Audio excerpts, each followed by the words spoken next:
Hi, everybody. Ira Glass here. So our staff is busy reporting out stories for next week's show and for other upcoming shows. And we had a rerun scheduled for this week, and we decided in this stressful time it might be nice to keep things light and funny. And so that's what this episode is. And it has not one, but two of the most popular stories we have ever put on the air. The first version of this episode was broadcast over 20 years ago, back when we were distributed by Public Radio International. And our episodes began with a little PRI audio logo, which, I don't know, I kind of miss. From PRI, Public Radio International. From PRI, Public Radio Public Radio International. Public Radio. Public Radio International. Radio International. One more time.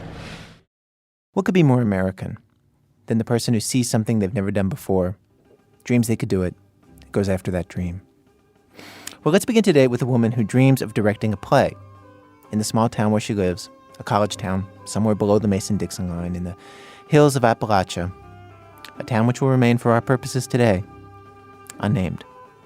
I don't think she had ever directed, and she claimed to have acted, and it was never really quite clear just what her credentials were. But she had managed to convince the local theater department of this college that she should direct a production of Peter Pan. When he was in the 10th grade in 1973, Jack Hitt saw her production. And like everybody else in town, he heard about it for weeks beforehand. Slowly but surely, you began to hear, sort of rumors about this production. For example, I know that they had spent a lot of money renting these flying apparatuses out of New York. And apparently there's like one company and a handful of these apparatuses. And so to get them was a major coup. This is a story not just of a mediocre play or a terrible play. When it comes right down to it, it's not even a story about a play. This is a story about a fiasco and about what makes a fiasco.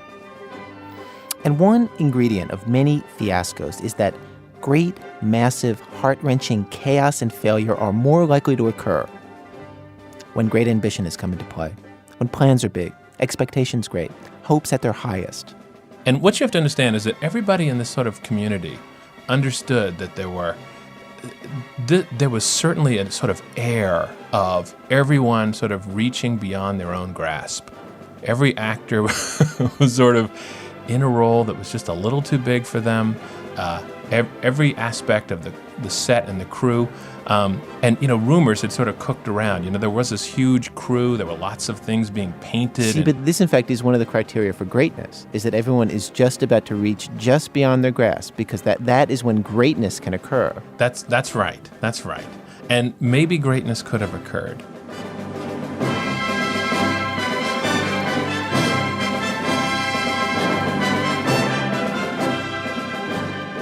Well, today on our program, what happens when greatness does not occur?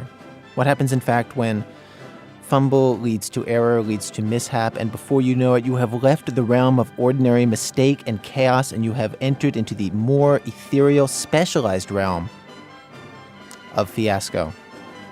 Today's show, Fiascos, a philosophical inquiry, perhaps the first ever, as far as we know, into what makes a fiasco, what takes our ordinary lives that extra distance into fiasco. From WBEZ Chicago, it's This American Life. I'm Ira Glass. There is much, much more to learn about fiascos in this hour. Stay with us.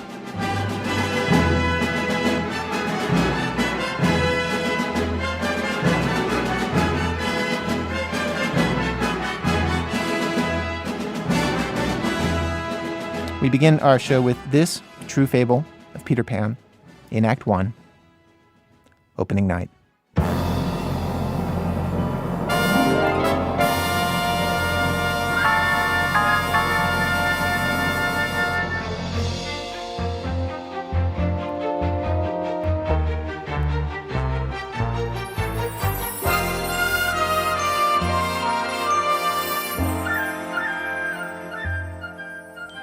Opening night comes, and almost everybody in the area, in the 10-mile radius of this theater, knows somebody in this production, so the place is pretty much packed. And I don't know if you remember the opening moment of Peter Pan, but it's the three little kids sleeping in their bed, and Peter Pan comes flying in the window. And in this particular production, there's a big bed with all the three kids in it. And off to the left, I remember, is a big, huge wardrobe, and there's a large window there and a little bureau. And Peter Pan comes in and, and has a little speech where he says, anybody can fly. Why, with just a little magic dust, one can fly. And Peter Pan sort of sprinkles this magic dust in the air. And sure enough, the kids sort of suddenly just lurch into the air.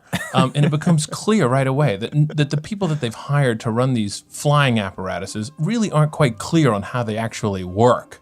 So instead of the kids sort of sailing, gracefully to and fro, they sort of hang in the air like puppets, just sort of dangling there and sort of getting jerked up an inch or two or back and forth. And then sometimes they're just stationary, just hanging there like a spider. And then several of them start to sort of circumscribe these circles in the air, where it's clear that the people running the machines have just sort of set them off on these kind of oval courses that spiral farther and farther out. And if you're sitting in the audience, there was clearly a sense of fear on the faces of these people. Of the actors. The actors actually, you could sense their lack of confidence, shall we say, in the people running the machines in the back. So wait, and the audience reaction to this point is just, are they laughing? No one is laughing. Everyone, now this is one of the great things about audiences, especially in a live theater production, is that they're very forgiving. They want the show to work. And so everyone is sort of gripping their chair a little tightly. Right. We feel for them. Right. They're up there, they're embarrassing themselves for us. We identify with them. Right. We are become them. And so the audience, I think, was very forgiving and very understanding of this moment. But there was one moment that in this first opening scene that kind of put the audience on notice. And that's when, as the kids are sort of jerking up and down and swinging back and forth and sort of going around in these ovals, at one point, the littlest one, the little boy, is sort of being flung around a little too a little too hard. And, he has the least mass to resist whatever the machinery is doing to him. Right. Mm-hmm. Okay, and so he's flying around this circle, and the audience sort of sees this coming, and there's a real sense of pain and gripping of the chair and white knuckleness as the kid suddenly does an enormous splat into the wardrobe. I mean, and it's clear that he's hurt, and he comes off of it sort of, a little dazed. And then, of course, he's jerked up in the air a little bit, and often a little too high, so that he's suddenly sort of in the workings. He sort of left the stage itself. He's now up there with the lights, and then all of a sudden he just sort of suddenly he would just plummet back down to the stage and be caught up just before he hit the floor, and it was hard to watch because, as you can tell, it's an incredibly funny moment, but like I say, the audience was still in this very forgiving mode, and no one said a word. We just all sat there sort of holding our breath, and there's that weird tension of being in the audience thinking, oh my goodness, they have gotten off to a very bad start. Oh, this is not good. Right. And we feel for them. May I just interrupt for just a moment to Yeah. just to say now at this point, because after all, we are not just joined here together on the radio, you and I today, to laugh at the foibles of the unfortunate. No, we're here to enumerate the qualities of a fiasco. At this point, we are not yet in the territory of fiasco. No, because like I say, audiences are forgiving, and they, one or two mistakes, even big ones like this, they're going to let that ride. Yes, they are. We did. We were very good, and so we are not yet at fiasco. We are at a sort of normal level of mishap. Right.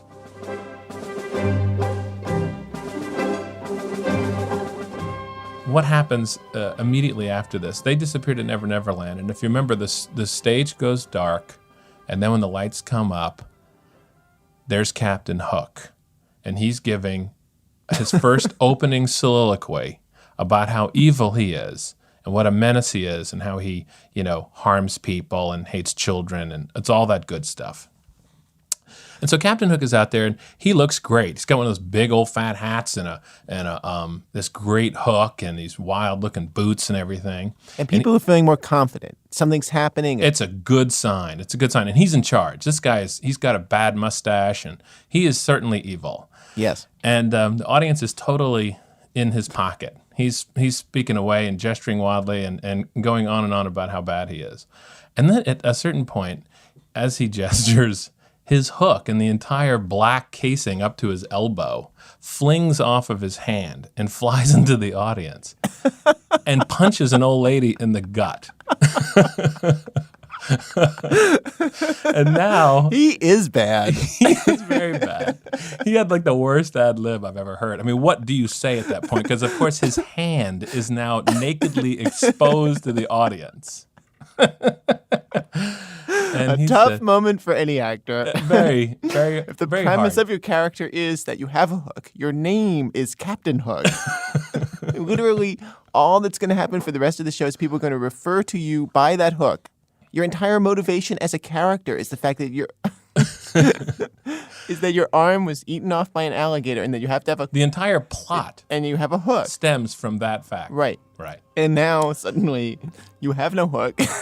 In fact, you have 5 fingers on a hand. As if a miracle by the Lord.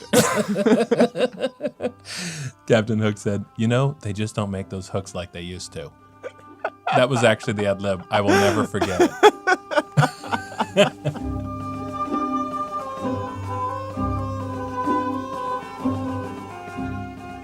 Then the lights come up, and we are in Never Never Land. And in Act 2. Yeah, this is like Act 2. And Captain Hook might have stood in front of this set, but you didn't really see it because he spoke from shadow. And now the lights come up, and this is supposed to be a very dramatic moment. The rumors of all this crew and the painting and everything that was going on and all this construction all worked towards this one moment. Because when the lights came up, here was Never Never Land, this sort of psychedelic set.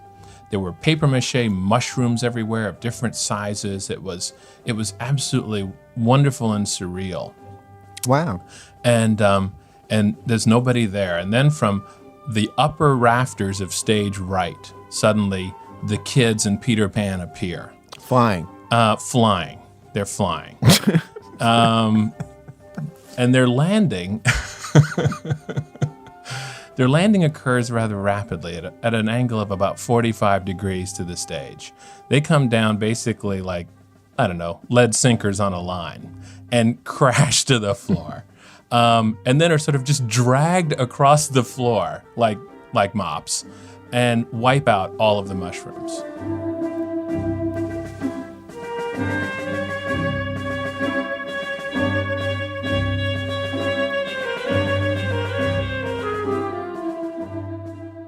And so now, have we arrived at a turning point in our fiasco? Yeah, it's clear now that the audience is giving way. Something has been lost. Some sense of decorum, that little bit of forgiveness that the audience has for the actors. And empathy. It's beginning to dissipate. Well, there was a split in the audience. There were the younger people who were the least forgiving. They started to go first, okay? So the high school students... a couple of college students maybe, they started to laugh out loud. And I'll be honest, Ira, I might have been one of those first people to laugh. I was in the 10th grade. Right. It was hard to not laugh at this scene. But then whatever restraint that, the audience had, it just evaporated at this point because there were a number of things that happened in quick succession that just made it impossible to hold any sense of decorum. Which are? For example... Tinkerbell appears for the first time around this moment. And Tinkerbell is essentially a light bulb on an extension cord. And what? Yeah, and this was the director's idea of being raw, being very modern. Tinkerbell was just going to be this literal light bulb dangling from an extension cord. Whereas in other productions, what they'll do is that someone will shine a light. Or they'll just... A beam of focused light, and then that pinprick of light is supposed to be Tinkerbell. That's right. or something like that, or nothing at all. And people Right. just address the invisible, sprite, right? Right. Well, that did not happen in this case. This bulb comes just dangling down and sort of hangs around this naked bare light white bulb? just hangs around, and people are talking to it. And I think Tinkerbell must have had an appearance in the first act, but it was somewhere in here that people just started laughing at this. Then another thing that happened was later on in this scene, if you remember, Wendy gets trapped on an island, and she spots a kite that's flying by, and she's supposed to grab it and attach it to her back and fly off. Right. Right. Well, of course, the kite is attached to the flying apparatus line.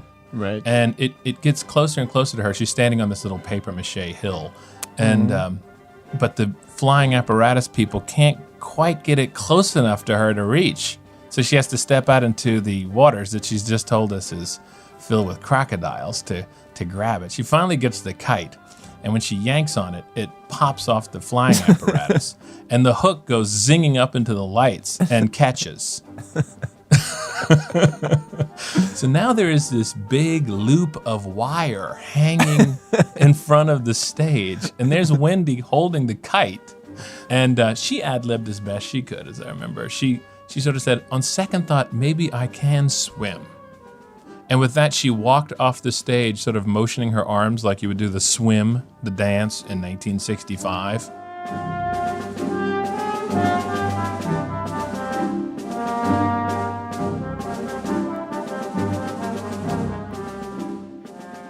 So she does that. At this point, I mean, the audience, the actors are just falling apart. They are so frightened of the audience.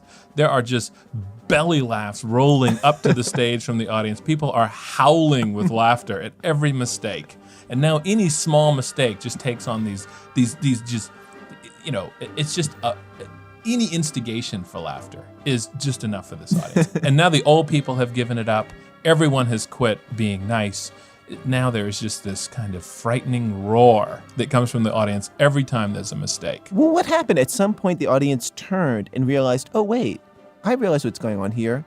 This is a fiasco. Yeah, this is a fiasco. And what's really interesting about a fiasco is that once it starts to tumble down, Right. the audience wants to push it further along.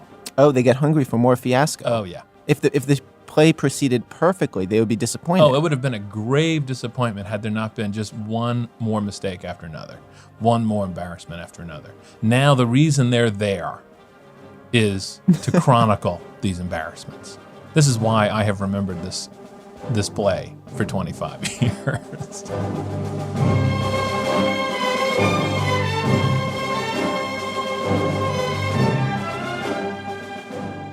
Towards Act 3, the director had decided that she wanted to break down the fourth wall. You know, this was cutting edge theater as far as she was concerned. Before you do this, I just want to explain. But when we say breaking down the fourth wall, what we mean is the wall between the actors and the audience, where, usually it's impermeable, but then there came a point in the late 60s, early 70s where a lot of theaters, basically the actors would come out into the audience. That's right. And interact with the audience and break down that wall. So the idea being that you would get more in touch with the dramatic sense and the reality of what was happening. Right. Anyway, so in this particular scene, what was going to happen was that the Indians were going to throw rope ladders down from the balcony and climb down these rope ladders into the audience and move among the audience and frighten us. Right. Anyway, I knew about this scene because my friend David, who I went to high school with, was in it. And so when David was climbing over the top of this balcony to climb down the rope, he lost his footing and fell to the floor from the balcony, a distance of about 15 to 20 feet. A good fall. That's horrible. Yeah, and he landed on both of his feet and sprained both of his ankles, and of course curled into a fetal position and began to cry. Right. He was really, really hurt. Now, to appreciate the horrible moment that I'm now describing, also understand that it's a Friday night. We are in a college town, and there is a volunteer fire and ambulance department. And in order to summon the rescuers from wherever they are, an alarm is sounded that can be heard for 5 miles. That alarm is located right over this theater. So the alarm goes off. Okay? This is an air raid siren. It is so loud, you can put your fingers in your ear and it's still hurting your ears. We're right under it. It can be heard for 5 miles.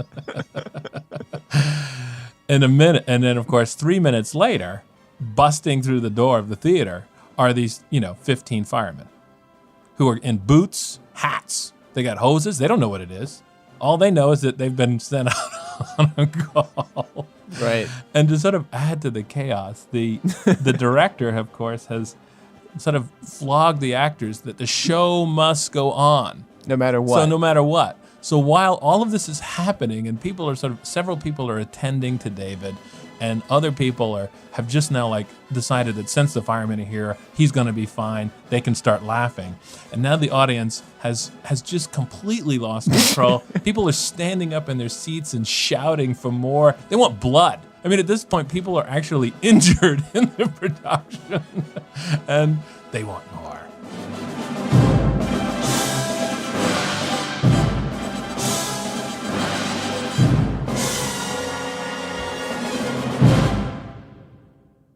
Somehow that's how this entire play ended. What's interesting about this as a fiasco, I feel like the thing that makes me understand about fiascos is that the fiasco itself is an altered state. That is, all the normal rules are off. You have left the normal rules of how the audience is going to interact with the actors. Right. I've never seen a production like this, and I've never seen an audience collapse like this. See, but I wonder, when you think about what people go to theater for, what kind of release people want. I mean, people want an experience that will take them out of themselves. We all want an experience that will take us out of ourselves and into another place and another reality. Right. And it sounds like this production, even though it was a fiasco, in fact, because it was a fiasco, was more successful at that than any conventional play could be. Well, see, I would disagree with this. See, I think, the old theater critics, the ancients would say that the reason you go to the theater and to see a great production is to be, I think the word they used to use is transported. The idea being that you would be lifted away from your animal nature and into these higher, more spiritual realms, or get in touch with these greater tragic emotions, right? But Right. Of course, what happened here was the exact opposite. We got transported directly in touch with our animal being. Our baser selves. Right. But, that's almost as rare, if not more so, than a great production. Jack Hitt. He's the co-host of a great Peabody Award-winning podcast about race and history called Uncivil, which, if you are looking for something to listen to during this national home lockdown or on your commute to your essential job, I really recommend that. Jack says, by the way, that people ask him about this Peter Pan story still all these years later. In the year since we first ran this, we got a letter from one of the actors in that production that Jack saw, a guy who played a pirate, who told us Jack, quote, did not go far enough. He only covered the opening night. The subsequent performances were no better.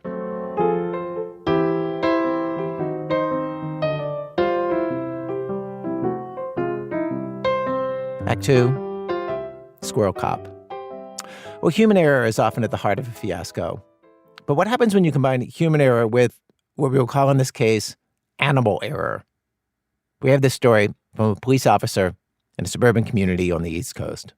There was nothing going on. Saturday night in this village, really quiet, super cold. And this call came over for unknown animal in a house. And it was on my post. It was about 5 minutes away. So myself and another car were assigned the call, and we show up there. And luckily for me, it was another guy who was pretty new. So we walk up to the door with all our stuff on, the nylon coat, the vest, the belt, the whole 9 yards. And the door opens, and the guy who is behind the door, he's about 30. I was 23 at the time.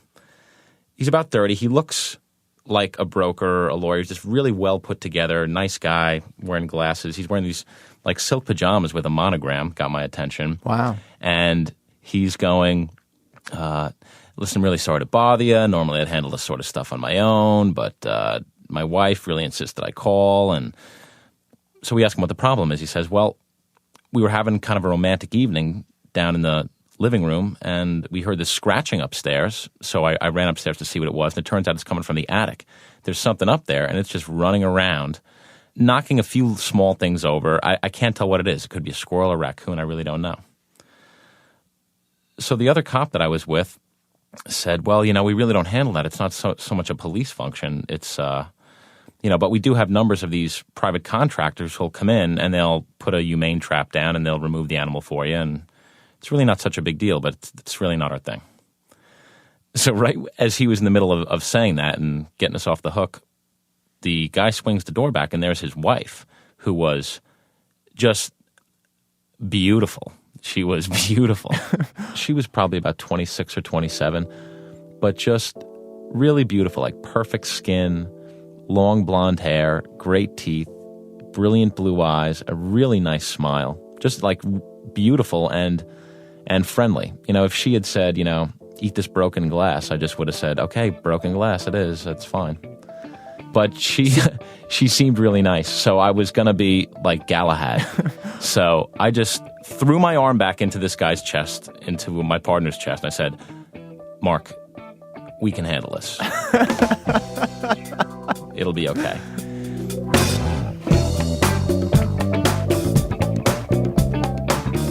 And she was oh, thank you so much. And she was really sweet, and I was like struck dead. So we walk inside.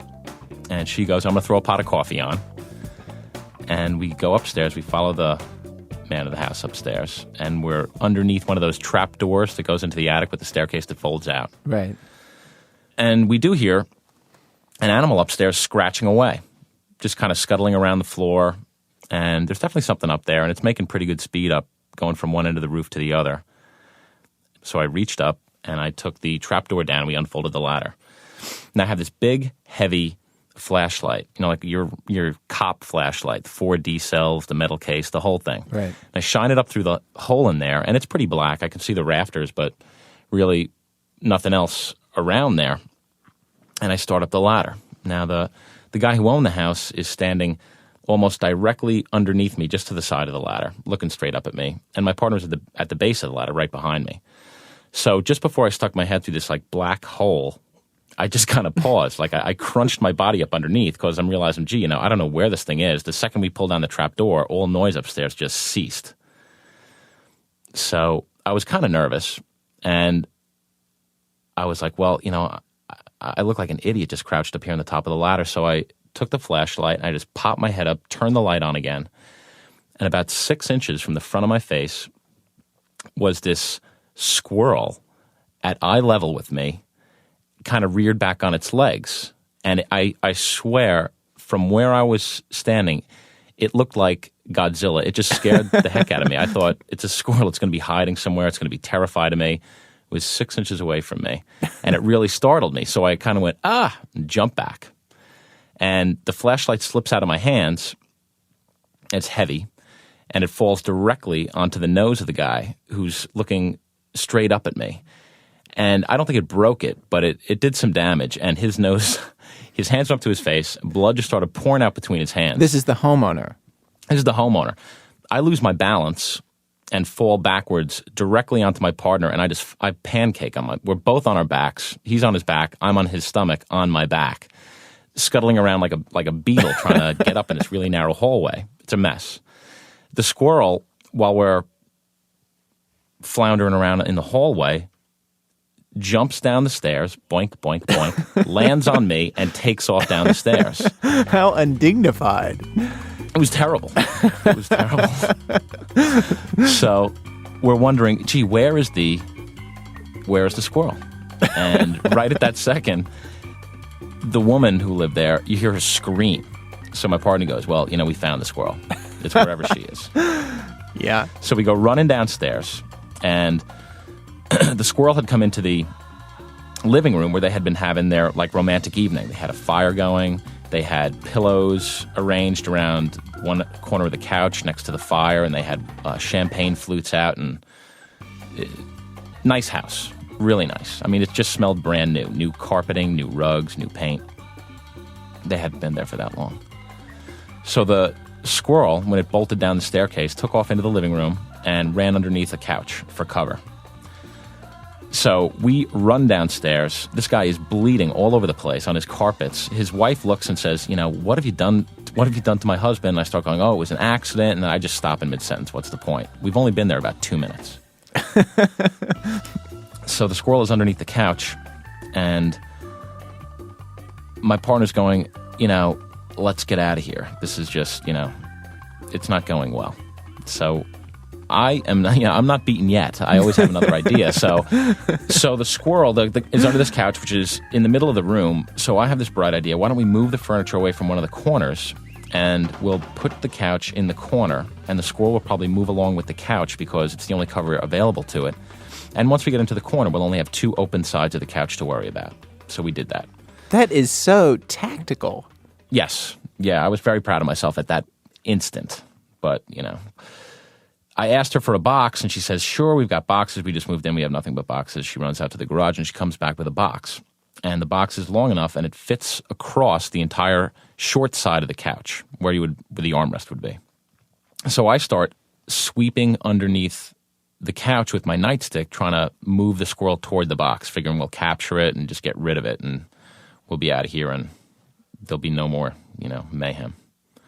So it's actually working very well, and the squirrel's moving down along. You can hear it. It's chittering, and I'm trying not to hurt it. I feel I'm nervous about the thing. It might bite me.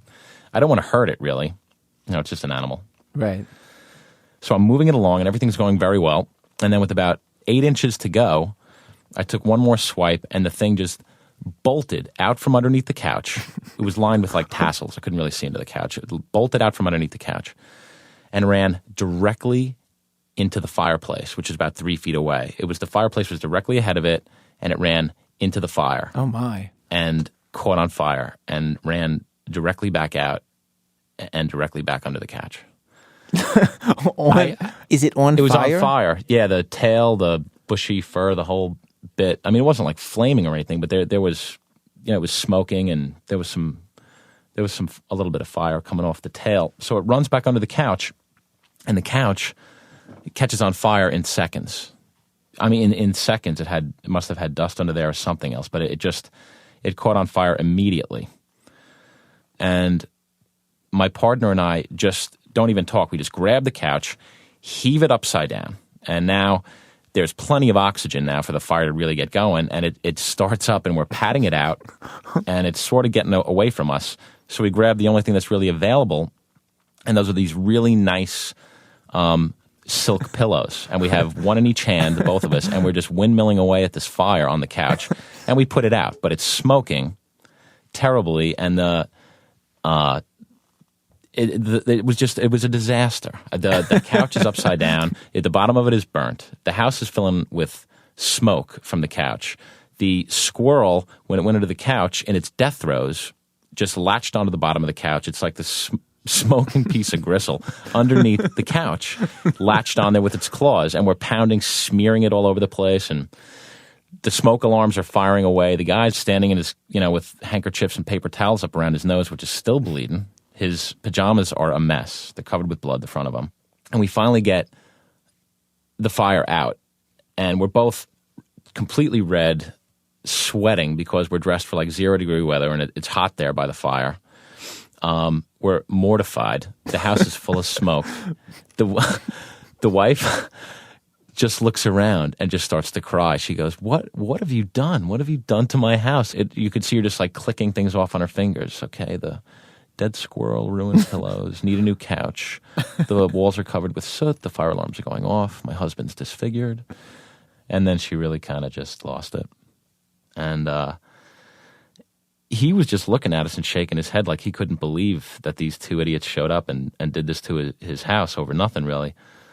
And he just goes, you really haven't done anything wrong. I can't point to any one thing that you did that I have a reason to get angry about. You really haven't done anything wrong. I mean, we did call you. But I can't thank you for this. They call for a squirrel. They end up with $3,000, $4,000 worth of damage and a broken nose. And this is all within about 5 minutes.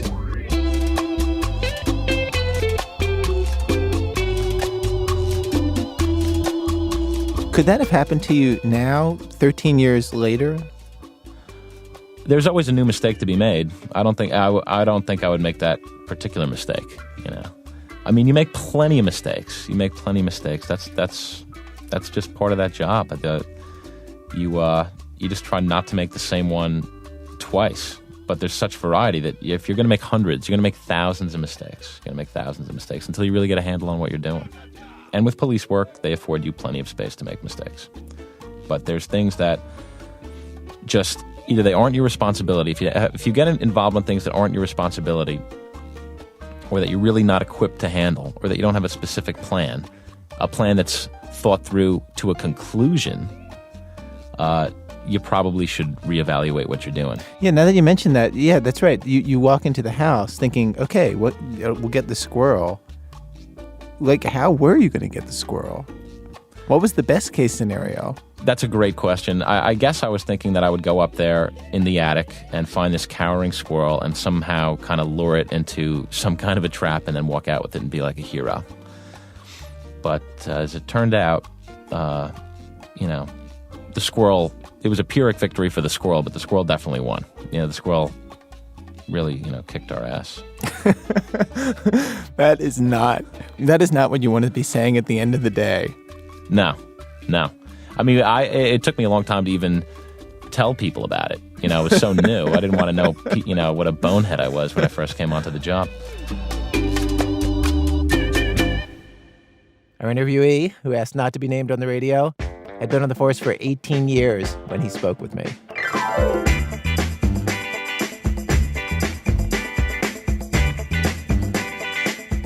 Coming up, what it's like to be invited to a big charity event that you then ruin. That's in a minute on Chicago Public Radio when our program continues. It's This American Life from Ira Glass. Each week on our program, of course, we choose a theme, bring you different kinds of stories on that theme. Today's show, Fiasco. This is our own inquiry into the nature of what makes a fiasco. When you have left the world of mishap, stumble, human error, and you enter into the much more rarefied realm of fiasco, we have arrived at Act 3 of our program. Act 3, tragedy minus comedy equals time, specifically a long, long time between laughs. So Mike Birbiglia is a comedian. He's been on our show lots of times. And years ago, he told this story about this one gig that he did relatively early in his career. He says it was the worst show he's ever done in his life. It happened this year. I was asked to perform at a charity golf tournament in New Jersey. So I woke up for this charity golf event, and I realized recently that I'm not like a good adult yet. Like, I think if you're a good adult, you like plan your outfit according to what will occur when you leave the house. But I don't have that part of my brain. I'm just like, one outfit forever, So I went and I played golf, and I brought my brother Joe, and Joe's kind of like a bad Entourage member. He's never like, you the man, Mike. He's always like, I don't know what Dad would think about this, and do you think they have any more shrimp? That kind of thing. But we showed up to play golf, and they paired us up with these two other people, and it was a celebrity tournament. The people were like, who do you think our celebrity is going to be? And I was like, and Joe and I were like, yeah, who do you think our celebrity is going to be? And then I'm like, oh no, I think it might be me. And then like I'm apologizing to these people. I'm like, I'm really sorry, I'm your celebrity. If you think this is disappointing for you, you can't imagine how I feel. So I'm like apologizing the whole day, and then at the end of the day, like sure enough, my pants are all wrinkled, and I have to be at this semi-formal banquet, and I'm like, what about one outfit forever? I thought that was a good plan, And so here's what I do. As damage control, I go to the locker room to iron my own pants. And it's a pretty good plan. And I find an iron, but I couldn't find a board. So I take off my pants, I'm just ironing them on a bench in the locker room in my underwear, which is a dead giveaway that these are my only pants. And so I'm ironing my pants, and I put them on, and I go up to the event. And this is where the trouble really begins.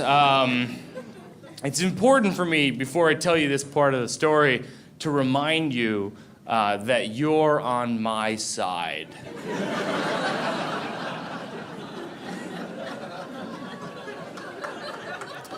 I said to the woman in charge, I go, what's the format of the show? And she goes, well, there's 2 speakers, and then you, and then a raffle. And I was like, well, that's exciting, because I've never opened for a raffle. And I'm trying to stay optimistic, and I'm sitting in the back of the room with my brother Joe, and the first speaker comes on the stage, and he's an 11-year-old boy who survived leukemia. I know. He's not funny at all.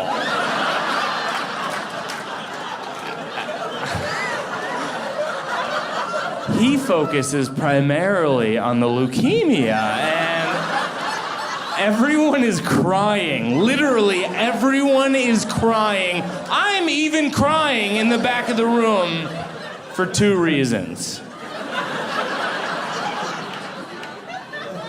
1, the kid, and 2, for me. Because I have to perform comedy. And it gets worse.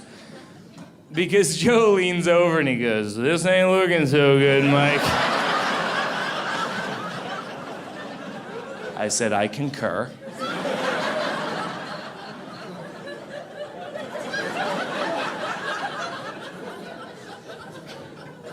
The second speaker was Hall of Fame quarterback Phil Simms. And yeah, he's got one fan here.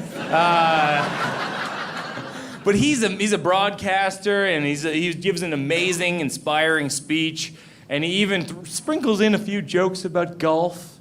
They were similar to jokes I had thought of about golf that day. It was like watching the last drops of my joke canteen drip out onto a desert of cancer, and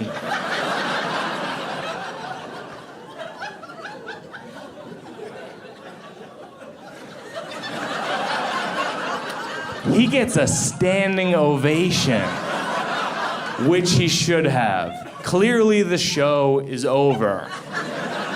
Surely there can't be anyone more famous than Hall of Fame quarterback Phil Simms. But wait.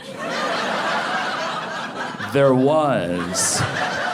It was Mike Birbiglia, who had no business being at this event.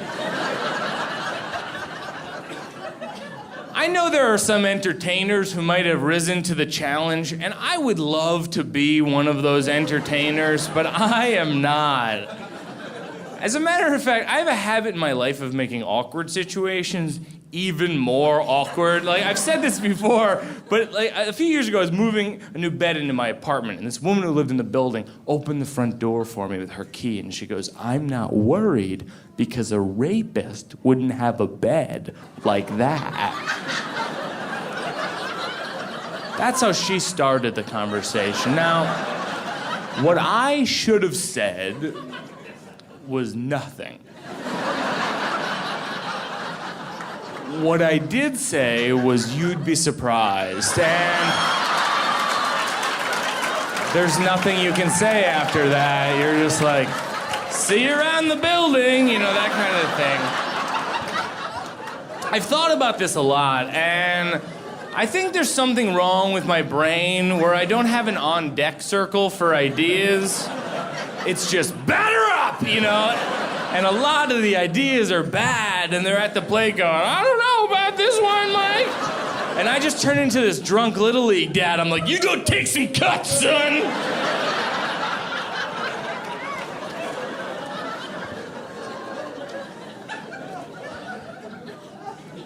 as a comedian, when people laugh, it's very exciting. It's a very neat thing. And when they don't, it feels like you're performing jazz. Because they're kind of bobbing their head and looking to the side. And sometimes that's okay. I'm like, I like jazz, But then I get worried because I'm like, sometimes jazz sucks. What if I'm the Kenny G of comedy? Like, what if I think I sound like this, like... And in fact, I sound like this. Na na na na na na na na na na.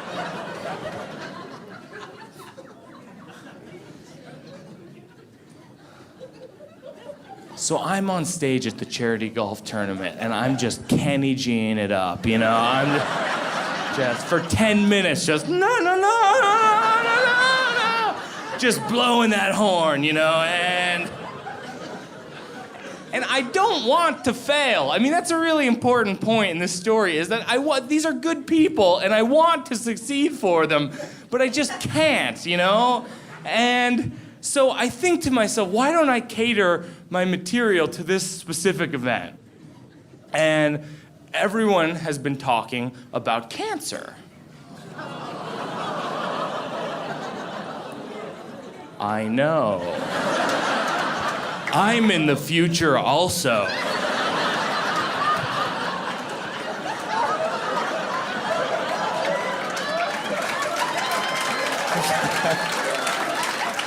I had that thought on stage for about 1 second, and then batter up! I said to the audience, a true story, I said I went to the doctor and they told me there was something in my bladder, and whenever they tell you that, it's never anything good, like we found something in your bladder and it's season tickets to the Yankees! That was the response I was hoping for. At that point, I just threw in the towel. I mean, I was just devastated. I thanked the audience and apologized simultaneously, which I've never done. I was like, thank you, sorry for ruining your event. And I just kind of walked off. And I was so upset, and I walked over to Joe. And I go, Joe, we are leaving now. And that's when Joe said, and I quote, Mike, I can't. They're just about to start the raffle.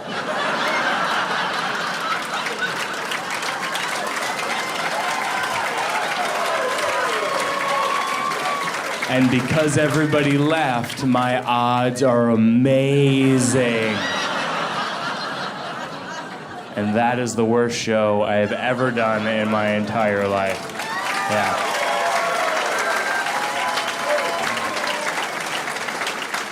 Mike Birbiglia, his most recent Netflix special is called The New One, and he's organized these funny videos to raise money for people who work at comedy clubs, who, of course, are now out of work. John Mulaney, Maria Bamford, Roy Wood Jr., and many other very funny people do these with him. You can find them at tipyourwaitstaff.com.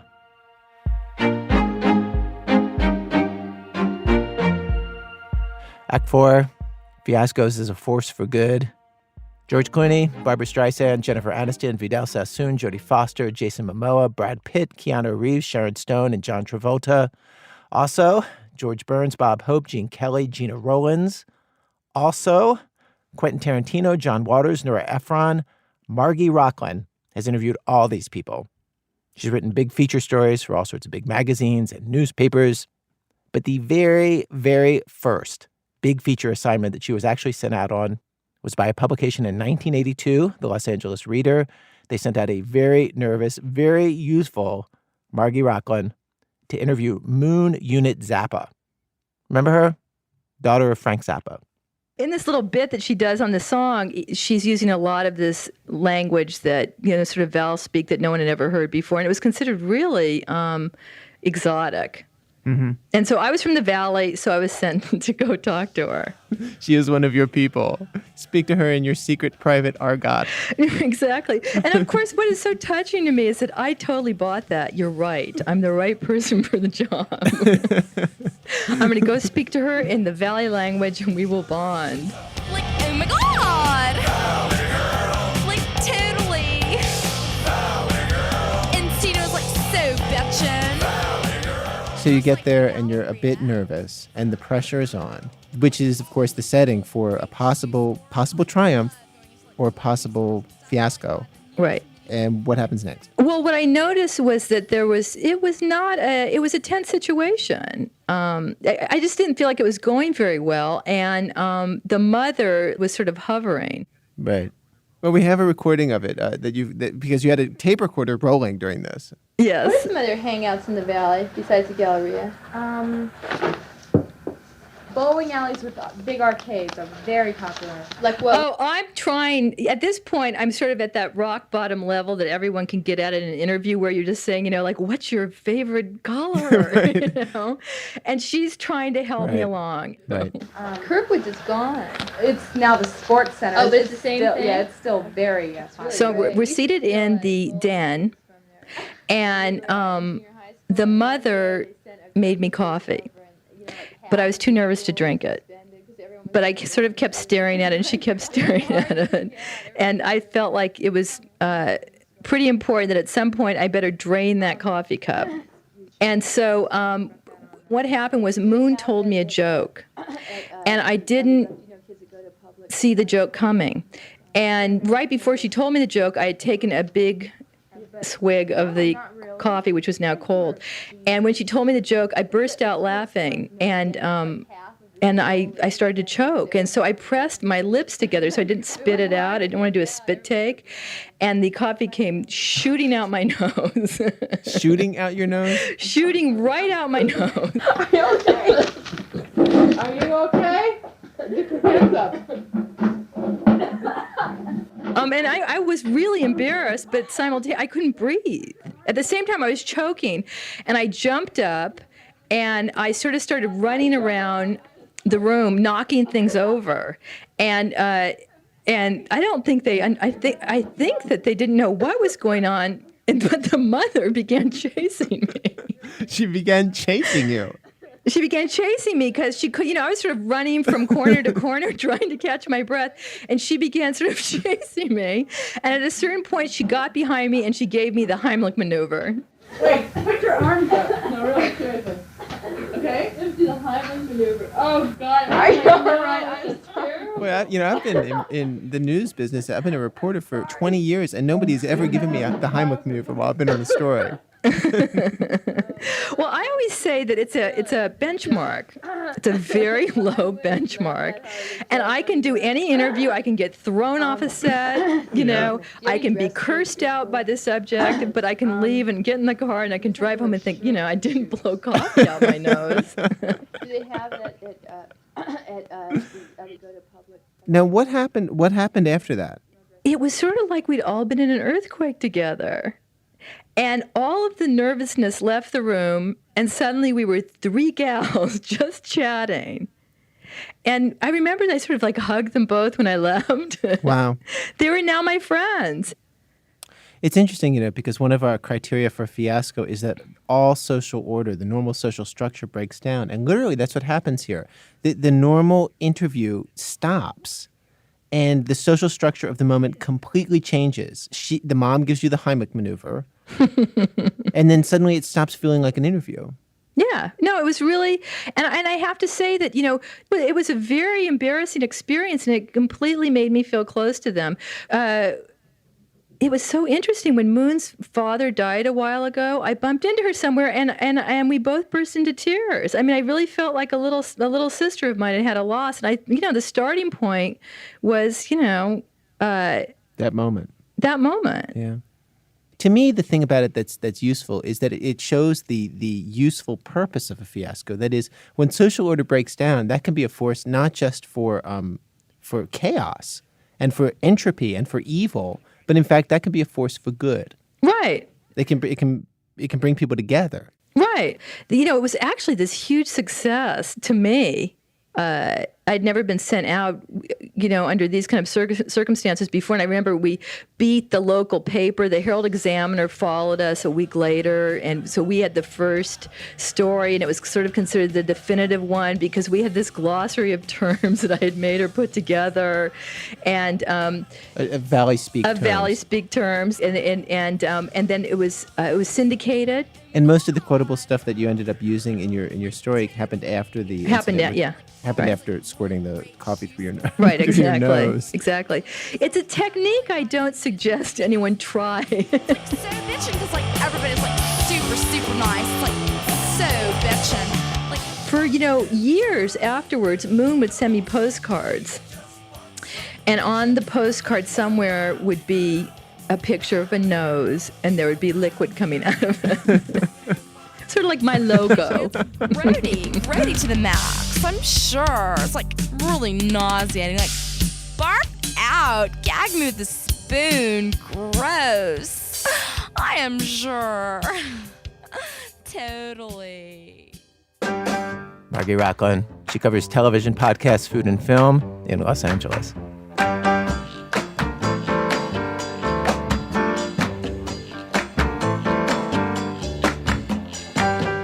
Today's program was produced by Nancy Updike and myself, with Paul Tuff, Elise Spiegel, and Julie Snyder. Contributing editors for today's program, Jack Hitt, Margy Rochlin, and Consigliere Sarah Val.